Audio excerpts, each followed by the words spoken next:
It begins with a scream. Not the kind you hear in gospel churches on a Sunday, but something deeper, raw, electric, impossible to contain. In 1962, a teenage Bobby Womack stood on stage beside Sam Cooke, his mentor and benefactor, and felt the tremor of fame flicker through him for the first time. His guitar howled beneath his fingers. He was barely out of high school, but already he understood the dangerous thrill of singing about what hurt. Over the next 5 decades, he would pour every contradiction of his life into song. Lust and faith, loyalty and betrayal, triumph and ruin. He called himself the preacher, but lived like a man perpetually at war with his own sermon. And what he did to Sam Cooke later would turn out to be an unforgivable sin. This is the full story of Bobby Womack. Welcome to Rock and Roll Mysteries.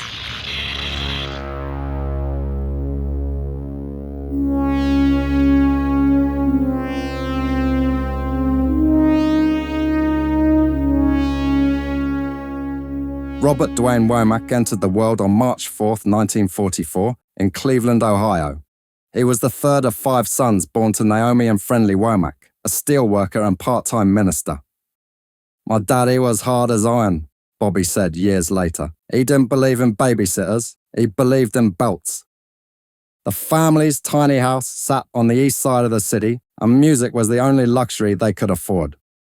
Naomi played organ in the Holiness Church, and the boys sang before they could spell their own names. Friendly Senior ran rehearsals like boot camp. "We didn't have toys," Bobby recalled. "Our fun was music. Our punishment was more music." By age 8, Bobby was already performing alongside his brothers, Friendly Jr., Curtis, Harry, and Cecil, as the Womack brothers. They were a gospel group patterned after the Soul Stirrers. The boys wore matching suits and travelled the Midwest in a battered car their father called the church bus. The Holiness Church discouraged secular music, but Bobby was drawn to it like a spark to a lake of gasoline. He'd sneak out to hear doo-wop groups on street corners and was soon fascinated by how harmony could make girls blush. His father caught him one night mimicking a blues riff on guitar and broke the instrument over his head. "I cried all night," Bobby said. "Then I saved up for another guitar. That's when I knew music was worth fighting for." By the late 1950s, gospel was splintering. Singers like Ray Charles, Aretha Franklin, and Sam Cooke were crossing over into rhythm and blues, scandalizing the church but electrifying America.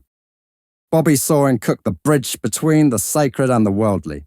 "He was a man of God with a Cadillac," Womack joked. "That told me something about balance." In 1960, Sam Cooke, by then a national sensation, heard the Womack brothers at a Cleveland concert.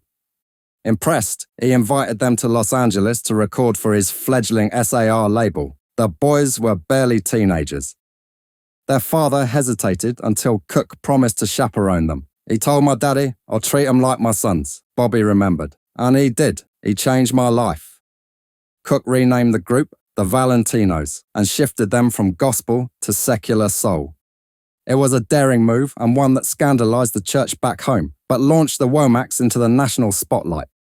"Sam told us, you can't eat off Jesus forever," Bobby later laughed. "He said the same God that gave you that voice wants you to use it."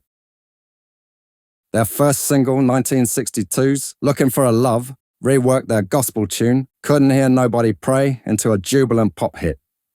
It reached the R&B top 10 and earned them appearances at the Apollo. Bobby, just 16, became known as the kid with the wicked guitar.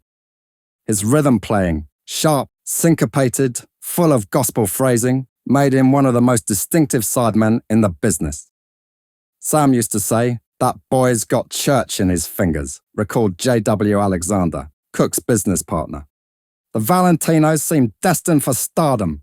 In 1964, they scored another hit with It's All Over Now, a swaggering anthem co-written by Bobby and his sister-in-law, Shirley. Then, one June morning, Bobby woke to the radio, blaring the Rolling Stones cover version, already climbing the British charts.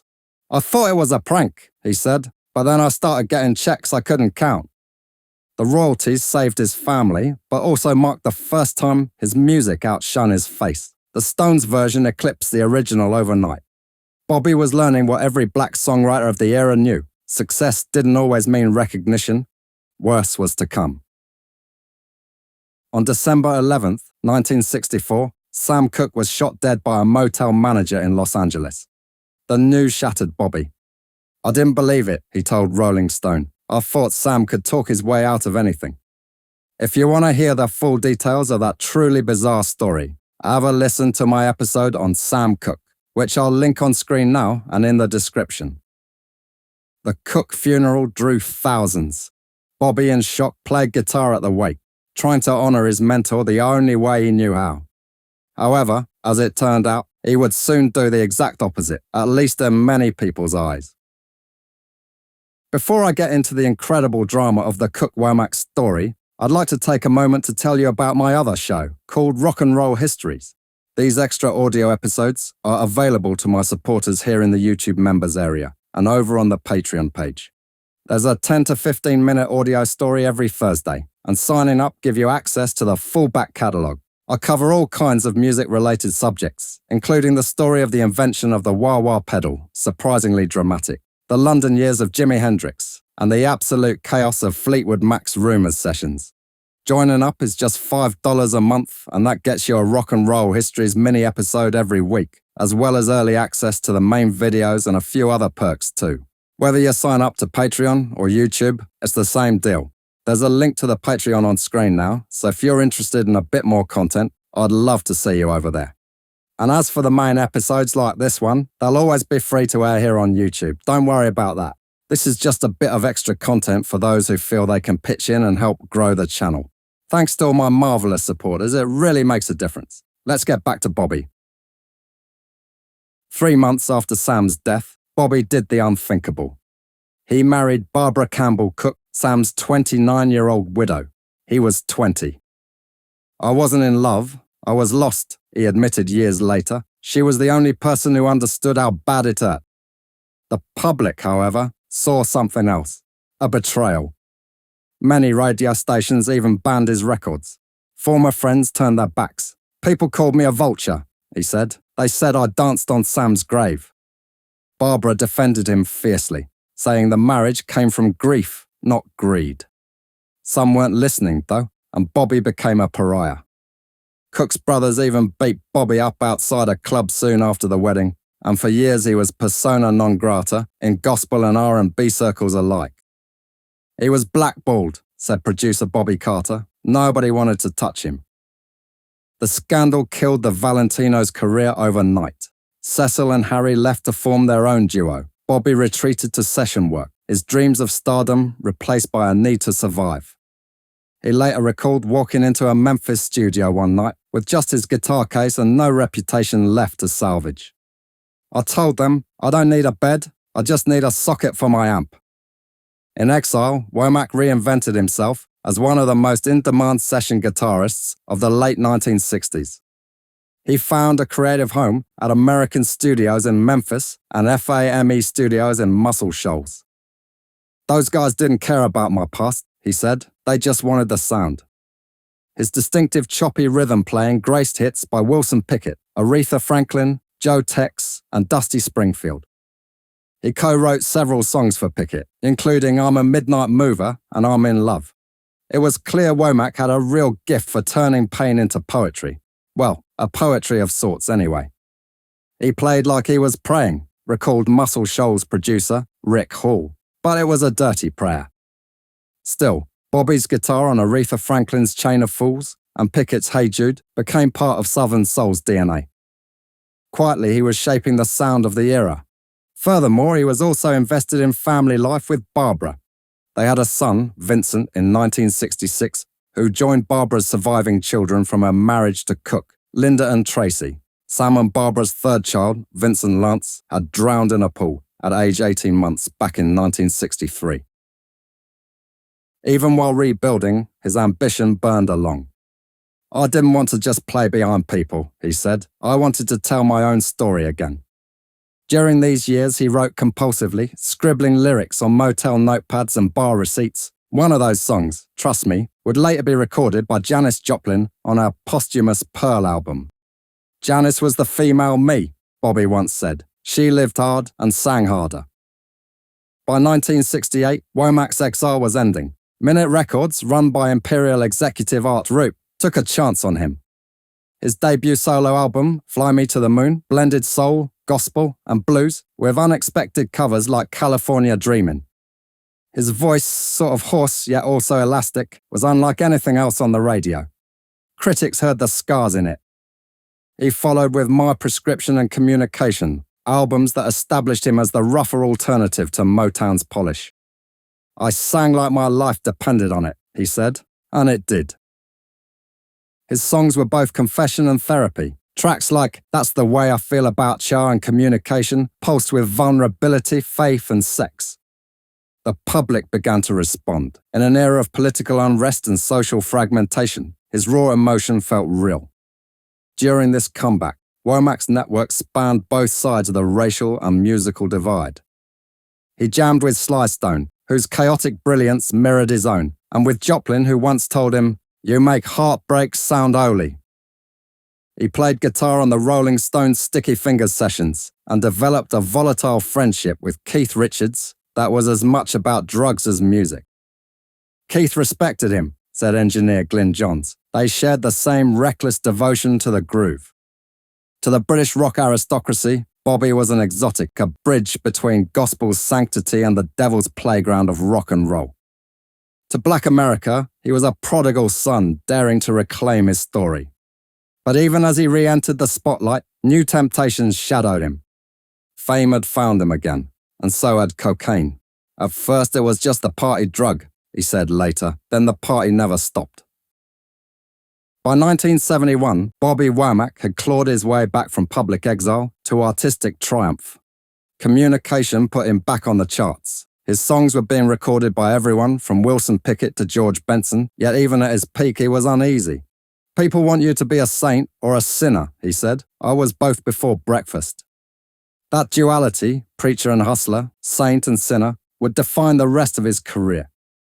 He had proven he could rise from scandal. Now he would have to prove he could survive success. By 1972, Bobby Womack had fought his way out of the wilderness and into the front rank of American soul. The exile that followed his marriage to Barbara Cook had taught him two lessons: that talent could outlast scandal if you kept showing up, and that showing up demanded a toll few people could pay.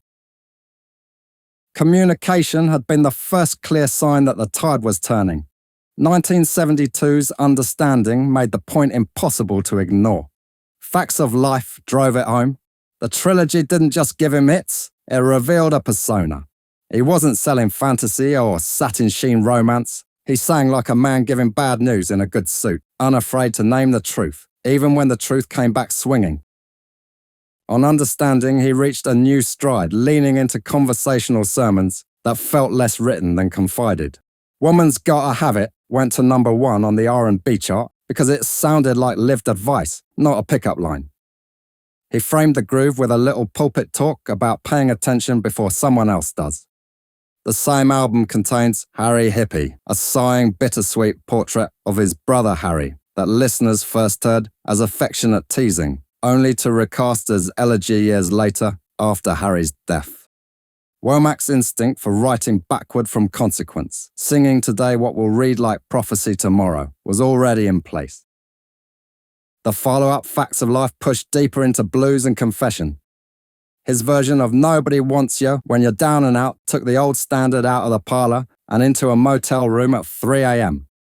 He didn't sing the song so much as inhabit it, stressing the way love thins when the money goes and how pride has a way of returning only after you have nothing left to be proud of. If Motown specialized in perfection and uplift, Womack offered something more elementally human, the sound of a survivor turning experience into a rough sort of counsel. In the middle of this creative surge, he hit a crossover nerve. 1974's Looking for a Love Again recut his teenage hit and pushed the new version up the pop chart while returning him to the top of R&B. Suddenly, the prodigy once banished from polite circles had a bona fide mainstream smash with his own name on it.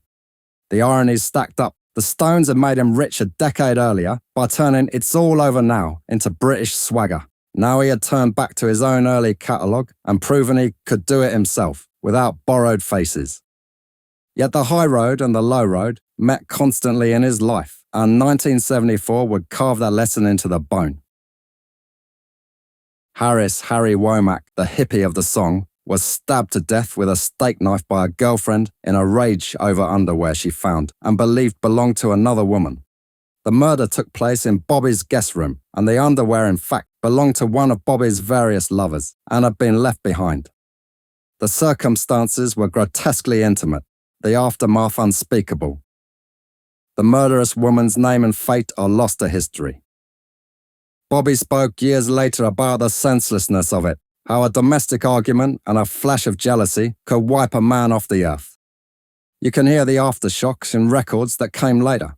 Something about the way he draws breath before a line, the way his voice will suddenly crumple mid-phrase as if the lyric had cut him on the way out. The other scandal of the decade, the one that won't sit quietly in any corner, was the implosion of his marriage to Barbara in 1971.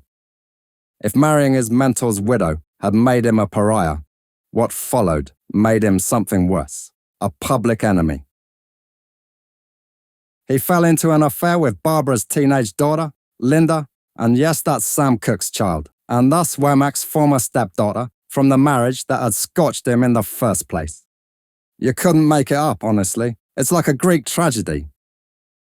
The night Barbara discovered them is the stuff of tabloid melodrama, except it happened in their home. A light flipping on, a mother seeing the unseeable blind rage, a pistol, a shot that grazed Bobby's temple. He later described it without self-pity, almost clinically, as if to insist the facts were sensational enough without rhetorical fireworks.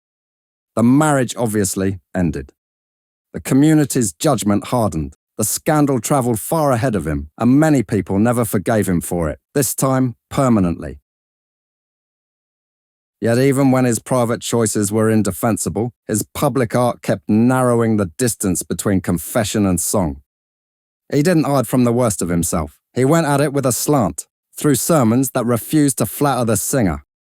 In fact, communication had already established the template. Talk your way into the lyric, admit what you did wrong, then sing the consequences. But the records that followed in the 1970s and early 1980s made that honesty blister. Daylight arrived like a man trying to convince himself the morning is a promise and not a sentence. You're welcome, stop on by had the rhythm of a smile that doesn't reach the eyes. Even his stage banter started sounding like a deposition with a backbeat. The other engine of those years was work. If fame's heat was unreliable, the studio's glow was constant. Womack's craft broadened, not narrowed under pressure. He played guitar like a drummer thinks, stabbing the off beats, tugging against the pocket, making a rhythm section feel as if it were arguing and agreeing at the same time. He kept writing for others too.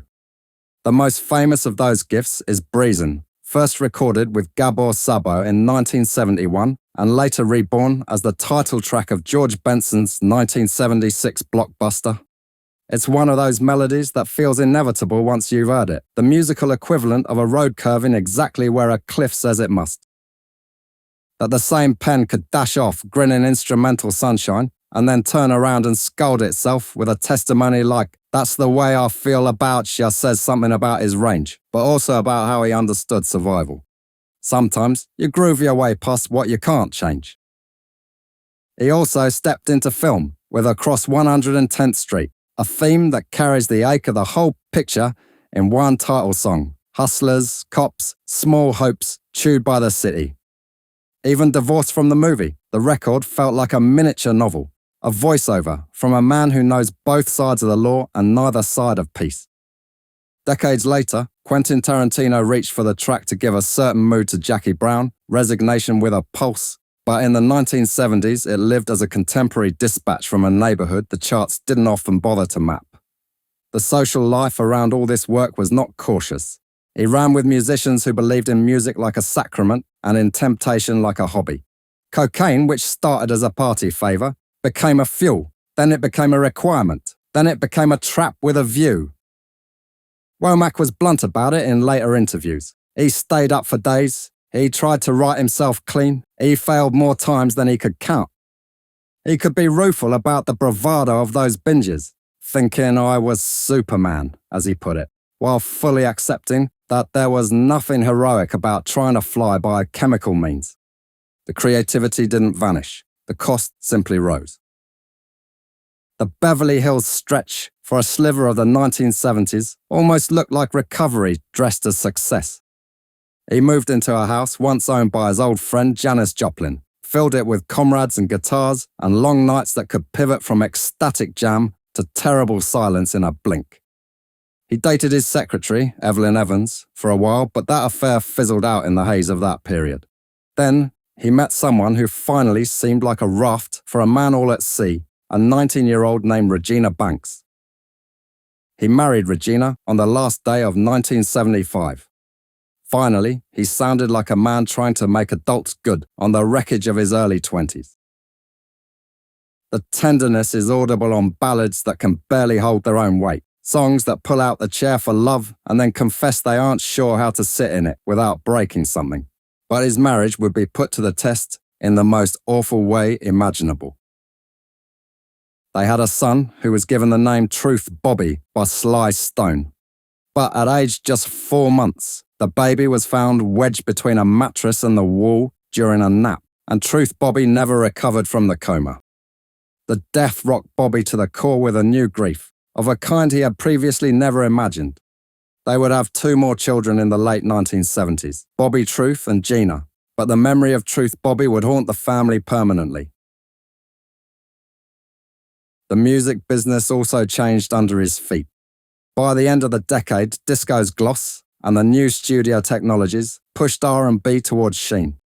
That wasn't Womack's natural territory. Even when he used the same tools, he styled them wrong on purpose, scuffing the floor, adding grain and grit. Some titles from that stretch earned kind words from critics who understood what he was stubbornly protecting. But pop radio wanted tight shirts and bright keyboards. Womack's records sounded like a real room with the lights off. And then he did the thing almost no one gets to do. He staged a second, undeniable comeback. 1981's The Poet is one of those records that feels like a man taking inventory under oath. If You Think You're Lonely Now isn't just a single, it's a streetlight confession. The cut has the architecture of a sermon, setup, parable, refrain, except the moral is not tidy. On The Poet 2, which followed up 3 years later, the duets with Patti LaBelle brought a flame-kissed call and response to the fore, as if he wanted to prove he could be generous on the microphone, could share heat rather than hoard it. Audiences heard the change. The records topped R&B, critics who had stopped expecting miracles started using the word again, and younger singers suddenly sounded as if they had been studying Womack more closely than they'd let on. In the middle of the Poet period, when he was fighting to be healthy and to mean something again, his past kept dragging a chain across the floor. Harry's death remained in his soul. The Linda scandal was a permanent stain for many listeners, and the earlier exile still a memory with sharp edges. He spoke publicly about addiction as a problem of time, how it stole tomorrow, and then convinced you it had gifted you extra hours today. He talked about the way guilt multiplies when you finally get quiet, how songs can save you from yourself for exactly the length of a song. And then the music stops and you're back where you started, except a bit more tired. Another near unbearable blow came with the death of his eldest son, Vincent, who took his own life in 1986, aged 21. This was a loss he described in terms so plain you understand there's a place language can't go any further. He said the performative parts of grief, the funerals, the arrangements, the casseroles, end too quickly, and what remains is a runway of mornings. And it ground him at last to a kind of halt. It's not that he stopped working, it's that the work took on a different gravity. Some of the late 1980s material moves like someone carrying a weight you can't see. When he sang a cheery line, it often sounded like a choice rather than a mood. His connection to the rock world endured through these storms. He had cut guitar on the Sticky Fingers sessions years earlier, and his friendship with Keith Richards stretched past public mythology into something more functional, like a pair of lifers talking shop. He moved easily in rooms where British rock royalty wanted to be near American soul, and he kept persuading those rooms to stop being polite for 5 minutes and play something that hurts. The transatlantic respect protected him from complete erasure when US radio once more narrowed its bandwidth for voices like his.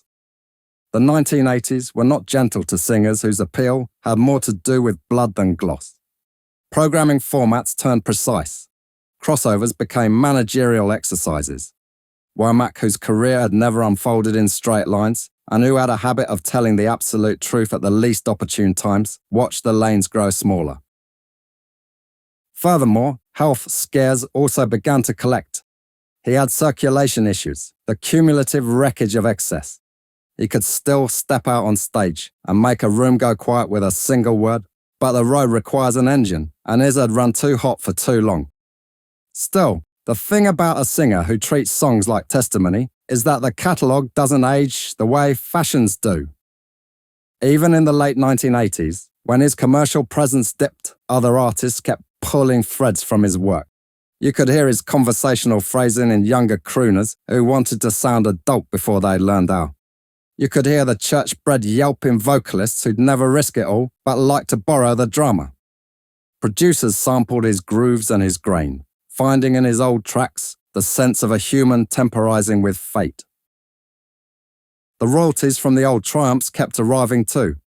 It's All Over Now was always playing somewhere, across 110th Street, living 9 lives, breezing drifting through 1,000 hotel lobbies as if to remind him he could write sunshine even when the weather disagreed. The sensational aspects of his middle years, taken together, make a case for chaos as both muse and mortal threat.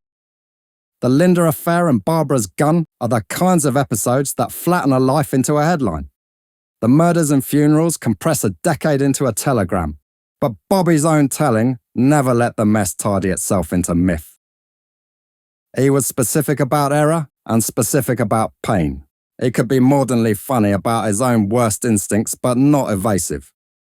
Where other stars practiced amnesia, he admitted his dark memory. In interviews, he'd reach for a line he returned to often, that he didn't write songs to look good, he wrote them because lying made the groove go dead. The creed sounds theatrical until you stack his output against his biography and realise his art only worked when it cut close enough to draw blood. Near the end of the 1980s, he pushed back towards social commentary with Save the Children and other projects that invited him to look outward again. He seemingly wanted to test whether personal testimony could coexist with civic conscience the way it had for Marvin Gaye. The albums found admirers without finding a broad market, but the attempt itself mattered. It suggested he wasn't going to turn into his own tribute act, singing only the old bangers while avoiding the present. He wanted to say what the times felt like now, even if the times had stopped asking him. By the time the 21st century rolled around, Bobby Womack had outlived almost everyone who once helped make his legend, and nearly himself. The price of 5 decades spent chasing the high note was visible in his body. Diabetes, colon cancer, and a heart weakened by years of abuse. Yet when he spoke, the sentences still curved like riffs, punctuated by preacherly pauses. God didn't let me die, he said in 2012, because he knew I still had some explaining to do. That explanation arrived in the unlikeliest of forms. A call from Damon Albarn, the frontman of Blur and creator of Gorillaz. Albarn, raised on across 110th Street and the poet, had long considered Womack one of the rawest singers alive. I wanted to hear that voice again, Albarn said. Not polished, just him like he was talking to God on the phone. In 2010, Albarn was assembling Plastic Beach, an electro-funk odyssey featuring a rotating cast of unlikely collaborators. Through mutual contacts, he reached Womack in Los Angeles. At first, the idea seemed absurd, a 66-year-old soul survivor singing with a virtual cartoon band. Womack's daughter told him it was, quote, that group with the monkeys. He almost turned it down. I said, cartoon group, I'm too old for that mess, he recalled, laughing. But when Damon played the track, something hit me. It had that pulse, that truth. In the London studio, Albarn asked Womack to ad-lib whatever he felt over the instrumental. I just told him, sing about love, Bobby, Albarn said. And he did, for 8 minutes straight. It was like the spirit moving. The resulting song, Stylo, paired Womack's volcanic vocals with Albarn's detached cool and Mos Def's rap verses. Released as a single, it became one of Gorilla's biggest hits and reintroduced Womack's name to a new generation. That session lit a fuse. I came alive in that room. Womack said later, I hadn't felt that way since the 70s. I remembered who I was. Albarn and producer Richard Russell of XL Recordings persuaded Womack to record a full solo album, the first under his own name in nearly 20 years. The result, The Bravest Man in the Universe, was stark, futuristic and devotional. Gone were the plush horns and warm analog grooves of his classic work. In their place, digital minimalism, sub-bass thumps, and the grain of Womack's ravaged voice front and center.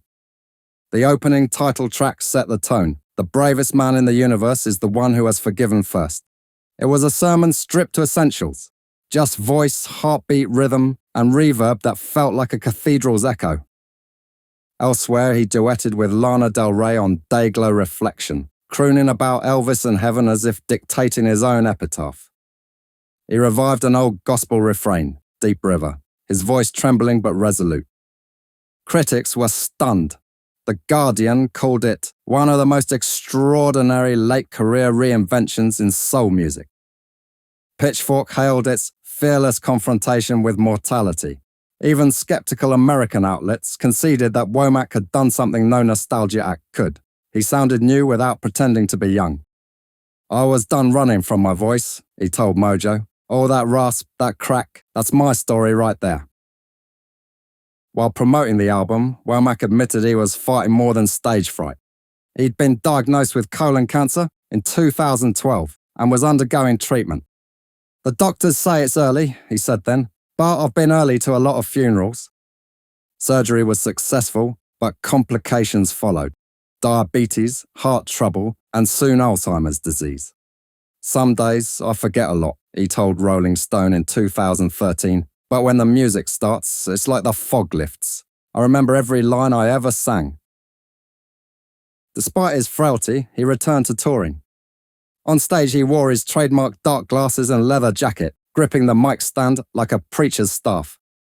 You could see him shaking, one critic wrote after a London show, and then the first note came out and he was 10 feet tall. Each concert felt, as ever, like a sermon, but this time also a farewell. Between songs, he talked freely about Sam Cooke, about sin and survival. I did everything wrong a man can do, he told one audience, but I did it with feeling. Even as his health declined, Womack sought reconciliation. He reconnected with his estranged brothers, especially Cecil, who'd found his own fame with Linda Cook as Womack and Womack in the 1980s. And yeah, I almost forgot to mention that Linda left Bobby for his own brother, which kicked up a whole new hornet's nest of drama. The two men, long divided by these old wounds, spoke again before Cecil's death in 2013. We said what we needed to, Bobby said. We were brothers again. He also reached out to Barbara Cook, the widow whose life had once been tied to his most infamous decisions. We talked about Sam, he said. She told me maybe he sent me to protect her back then. I told her maybe he sent her to punish me a little. He laughed at that line, but there was ache under it. Womack's social circle still included musicians who saw him as a spiritual elder. Ronnie Wood, Questlove, Mos Def, D'Angelo and Albarn, who described their friendship as, quote, a covenant between two addicts of music. When Albarn began working on a new Gorillaz album, he kept a mic ready for Bobby. He'd come in, do one line, rest, come back the next day and do another, Albarn said. He was fading, but the spark never left. In June 2014, Womack was preparing new material and planning a tour with an expanded band. His optimism was guarded but genuine. I got another record in me, he told Rolling Stone that spring. I ain't done testifying yet. But on June 27, 2014, he died in his sleep at his Los Angeles home. He was 70. His widow, Regina Banks Womack, who he had remarried in 2013 after splitting in the early 90s, cited diabetes and heart failure as contributing factors. In the interim, Bobby had also fathered two more children, Corey and Jordan, with his partner Jody Lauber. The news broke quietly on a Friday afternoon and spread quickly across the world's music networks. The New York Times headline read, "Bobby Womack, gospel to soul maverick, dies at 70. Rolling Stone posted a tribute calling him a singer of rough grace and fearless honesty. Death, as always with Womack, was not an end but another verse. There was an explosion of interest in his work and a full reappraisal of his oeuvre. Looking back, the arc of Bobby Womack's life reads like a blues psalm. Born into holiness, corrupted by desire, redeemed by candor. Each act in his story mirrors a biblical parable rewritten in 20th century America. He was Jonah in the belly of fame, Job in exile, Samson with a Stratocaster. Even his mistakes seemed predestined for song. Faith never left him, though his relationship to it changed shape. "I ain't perfect," he said, "but God loves a trier, and I've been trying my whole damn life." He saw no contradiction between gospel roots and sensual lyricism. To him, both were expressions of the same hunger for connection. "Love is the closest thing to the Lord you can touch," he said, "so if I sing about love, I'm still preaching." His contradictions, preacher and hustler, husband and philanderer, truth teller and fabulist, made him a difficult hero, but a fascinating artist. Bobby Womack is soul music's unreliable narrator, critic Nelson George once wrote, "You can't trust everything he says, but you can trust how he feels." Bobby Womack died a complicated man, but he left behind a simple proof. The heart can be a ruin and still be loud.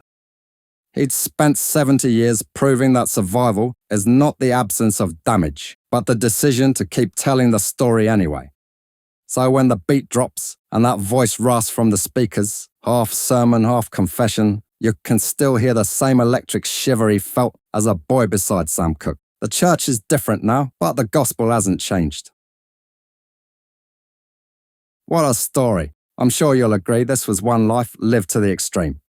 But so many great tunes, it's hard to pick a favourite. Let me know yours down in the comments. Personally, I love those early 70s tracks. Woman's Gotta Have It might just be my favourite. That bass line is just too good.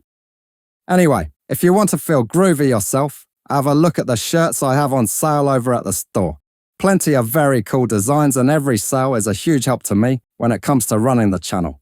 I've been Chester, thanks for listening, see you next time, cheers.